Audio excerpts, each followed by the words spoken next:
I have always loved the moon, but now she and I are locked in this internal pack of hope.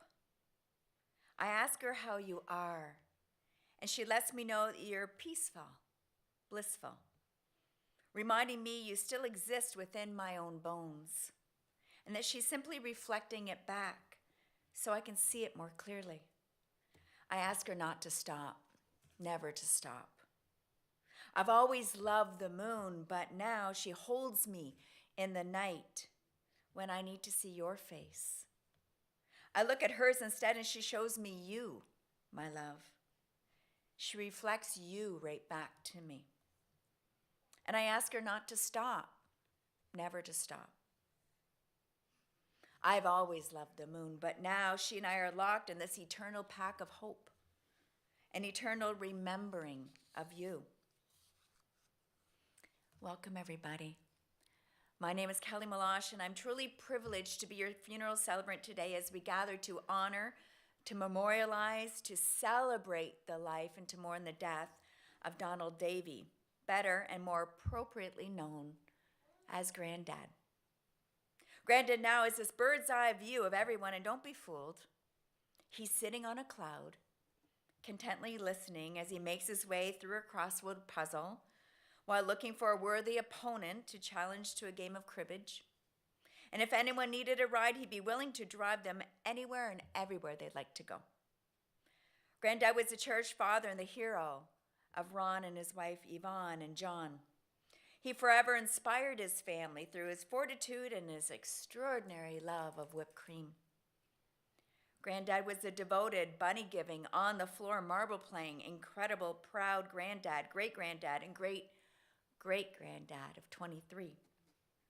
He leaves behind stories and example of exemplary character that will live through his legacy each and every day.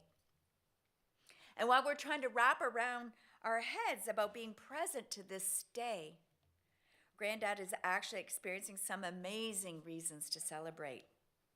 Not only were his parents, John and Mary Ann there, but his siblings, Jesse, Irene, Mary, and Bob, along with his son, Ken, who just earned his wings last year, arrived with big hugs, a bowl of cheesies, and a cold glass of draft to welcome him. It's such a part of our nature, of our very souls, our very beings, to stop all activities for a while and acknowledge the depth and the importance of a life, and to spend time reflecting in gratitude for this man who passed through your life, leaving this wide swath of love and memories. And I'm sure you will all feel a sense of gratitude just to be sitting here, as Granddad would have wanted it, together. Your love for each other is undoubtedly one of the greatest pleasures and sources of pride that he had. Life is what you celebrate, all of it, even the end. So we're here to feel. We've gathered to embrace the energy that Granddad infuses into this room and into our wounded hearts. And in doing so, we have to become powerfully and bravely vulnerable. It's been a long road. And there's definitely this shift in your thoughts and in your routine that will impact you in ways that may prove surprising, maybe unsettling. You will never get this moment again. A moment when each person who has gathered in great integrity and solidarity to acknowledge a beautiful life that was lived. To say this life, the life that Don Davie lived, not only mattered, but is promised to never be forgotten. You're emotional because you are touched in your most sacred center. So don't shy away from the beauty of feeling this much love. Heartbreak can come now in this safe and sacred place. Loss of any kind can be incredibly impactful because it can spiral, reminding you of other losses that are also on your mind. Loss of a piece of yourself, loss of a pet, loss of a relationship, loss of a dream, loss of a belief in once gave you comfort. We can gently allow ourselves to arrive in this safe, unconditional, understanding place. Or it can blindside you at work, at play, the grocery store, middle of a meal, middle of the night. And as for tears, if you feel them coming on, may I encourage you to let them spill over and try not to hold them back. From the moment that you began to lose Granddad, you entered into this natural and this very normal and essential response phase, which is called grief. And the best way to get through grief is to do it, is to grieve. Granddad began his adventure that we call life September 10th, 1925, right here in Leamington. He left the pitter-patter of his growing feet in Blythewood and started a relationship with pickles in the Cooper shop at Heinz when he was 16 years old. 2 years later, the hero in him rose to the occasion to volunteer for the armed forces with the Navy from 1944 to 1946. And as he was sowing memories with his family and success at Heinz, he was also planting beautiful seeds in his vegetable garden. At one point, he would harvest up to 400 heads of garlic, share them with family and fellow Legion members. Heinz was blessed to have Granddad for 41 and a half years, but this was a man of equality and of balance, so he matched that with 41 years of retirement. It is my honor to invite Janice up to say a few words.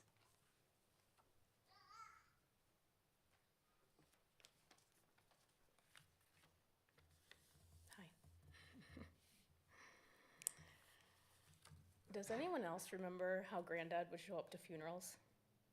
Very respectfully, of course, but I distinctly remember, I don't remember whose funeral it was, I think it was Mary's. And I arrived there at the visitation, and Granddad was like ready to party. He was smiley, he was happy, he was chatty, and he said to me, funerals don't have to be sad. They should be a celebration. They should be a happy time where we share stories and share memories. And so I thought, that's what I would do today. We spent a lot of time at Grandma and Granddad's house as kids. I think all of us grandkids did. You coming up here, Luca? Granddad stayed up ridiculously late. He slept in ridiculously late. And somehow I never remember having to be quiet while he was sleeping. And I'm sure we acted like total maniacs, but never ever was he cross with us when he woke up in the morning. He would get up, he would have his bowl of porridge, he would drink his black tea, and then he'd head out to the garden. No shirt, just shorts. He'd do a little gardening, and then he'd sit in his lawn chair and just bake in the sun for the afternoon. Probably snooze a little bit more. I remember him putting us up on his shoulders from the back porch, and he'd run with us to the tree line, to the second backyard. I can't remember how old he would have been there, but he certainly had the energy to put kids up on his shoulders. I remember one year he grew something like 120 butternut squash. Is that right? Or is that... And so everybody got squash that year too, along with garlic. I'm pretty sure he invented basala. No one that I've ever talked to outside of this family has ever even heard of it. I think, looking back, we really pestered him. We jumped on the couch while he was trying to read his paper. We messed up his hair. We tied the blue newspaper bags around his feet, and we made some really god-awful concoctions in the kitchen, and we made him drink them. And he did, or at least he pretended well enough that we thought that he did. He'd stay up late at night watching the TV blaringly loud, or he'd go to the Legion on Friday nights, and sometimes, if we were still up, when he got home, he'd bring us home a chocolate bar. He'd bring us home an Aero bar. Sometimes he'd go make himself some red lead on bread. But then eventually he had to give up the red lead on bread because he was determined to keep his gallbladder. He became even more conscientious of his health and of aging well. And then that's when he started walking. So I remember going over there one night and he told me what he had figured out. He said, I'm walking. And he'd go to the Legion and he'd have a couple beers and then he'd walk. And I think he'd walk think he'd walk the big block around Hines. And he said, I know I'm getting good exercise for my legs, but my arms, they're not doing anything. So instead, I decided I'm gonna start walking like this. So I can only imagine what someone driving by at like 11 o'clock at night is thinking this 80-year-old man is doing. But he had a plan.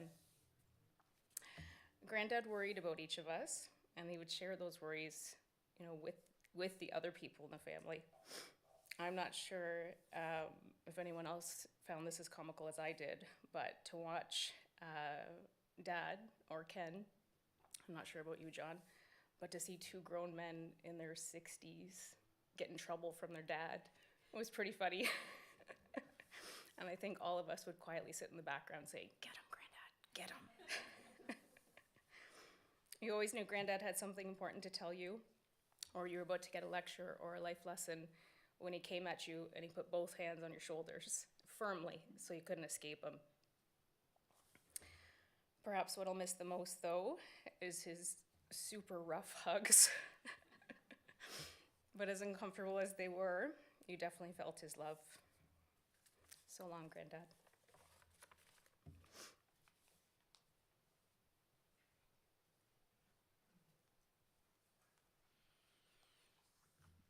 Everyone must leave something behind when he dies. That's what my grandfather said. A child, or a book, or a recipe, or a house, or a deck built, or a pair of shoes made, or a garden planted. Something that your hand touched, so some way your soul has somewhere to go when you die. And when people look at that tree or that flower you planted or that garden you planted, you're there. It doesn't matter what you do, he said, just as long as you change something from the way it was before you touched it into something that's like you after you take your hands away. The difference between a man who cuts lawns and a real gardener is in the touching, he would say. The lawn cutter might not as well have been there at all. The gardener will be there a lifetime. When you reflect on what Granddad leaves behind, well, he leaves behind a 30-foot long, 5-foot deep trench that he dug and backfilled by hand when he was 80. Climbing a tree with you when he's 50, then buying you a beer at the Legion when the time is right. He leaves behind videos of him on the floor playing with his great-grandkids at 95. He leaves behind the reminder that contentment can be found just outside your front door, and there's no need to seek it in another country. He leaves behind the memories of him clocking some major miles with his signature military-style walk, even when it's 95 degrees, sweltering degrees out. He leaves behind the smile that arises when you think of his sparkling blue eyes, his distinct eyebrows, his impeccable sense of humor that demanded some time for it to settle in. Granddad was a man that resided in the space of dignity and honor. He could watch Star Trek with an endless smile, but turn on a show that incorporated even a hint of vulgarity? Well, he was up and out. Maybe he'd even call you from his rotary phone to tell you his 50 by 50 foot garden was the best place of peace. I hope you get old. I hope that time is heavy on your bones, draped over you like an embrace from God. I hope the backs of your hands become deep maps of all the places that you've been. Dark stains where your fingers were dipped into clay and into dirt and into mud. I hope you get old. I hope that time fills your heart with joy and with triumph. I hope that you have enough obstacles to teach your character and empathy and enough challenges to bestow upon you uniqueness. I hope that pain shows you how strong you are and the value of a true friend. I hope that you've been alone enough to know yourself. I hope that you find quiet more than chaos. I hope you get old. The time wraps around your legs like a desperate lover. I hope that you can look into the faces of the people that you have loved and cherished, and that you leave behind echoes of grief because you were loved in turn. I hope you give thanks for every waking moment, for what you have and for what you have not. I hope you get old. I hope you make things last. I hope you've inspired people. I hope you've helped people. I hope you've felt the love that was in the air around you. I hope that grace rests at your feet. I hope you forgive everything that you did not get quite right. And I hope that you know that love is always holding you tight. For his 85th birthday, Granddad celebrated at Caldwell's Grant, a restaurant in Amherstburg. First time to Amherstburg. Better late than ever. He was so proud that he passed his driver's license exam at 95 years young. But unfortunately, a stroke would derail him 3 weeks later. Chartwell and Leamington would wrap Granddad in their loving care for 2 years until Chartwell and Kingsville became the most appropriate care. He was adored by all of those that got to see him and see his smile. On December 16th, after sharing his love, his ambition, his inspiration, for 35,891 days, Granddad became your newest angel in your constellations of loved ones above. When I go, don't learn to live without me. Just learn to live with my love in a different way. And if you need to see me, close your eyes or look in your shadow when the sun shines. I'm there. Sit with me in the quiet and you will know that I did not leave. There's no leaving when one soul is blended with another. When I go, don't learn to live without me. Just learn to look for me in the moments. I'll be there. To each and every one of you that have shared not 98 years with this man, but chapters of your life, and you were able to see what a stand-up, solid, inspirational family man who never gave up and just believed in all the best things. You were so blessed. And thank you for coming and being here with the family, to the family.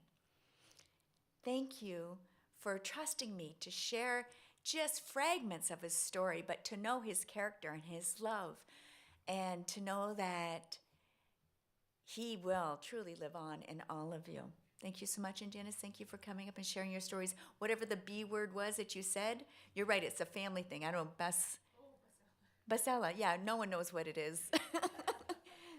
Thank you.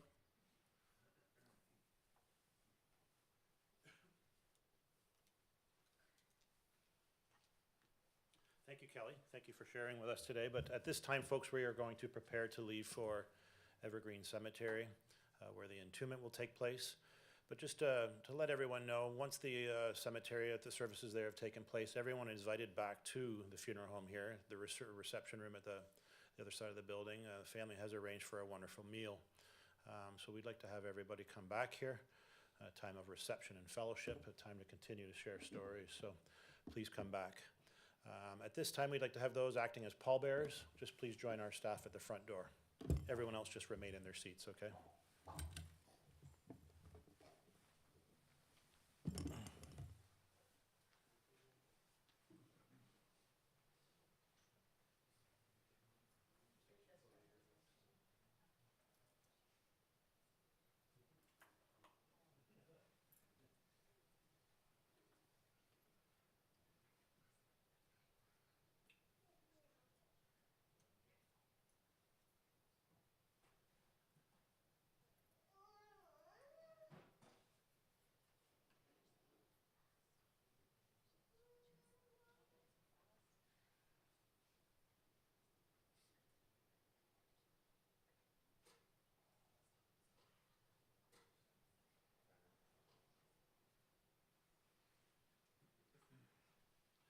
please rise?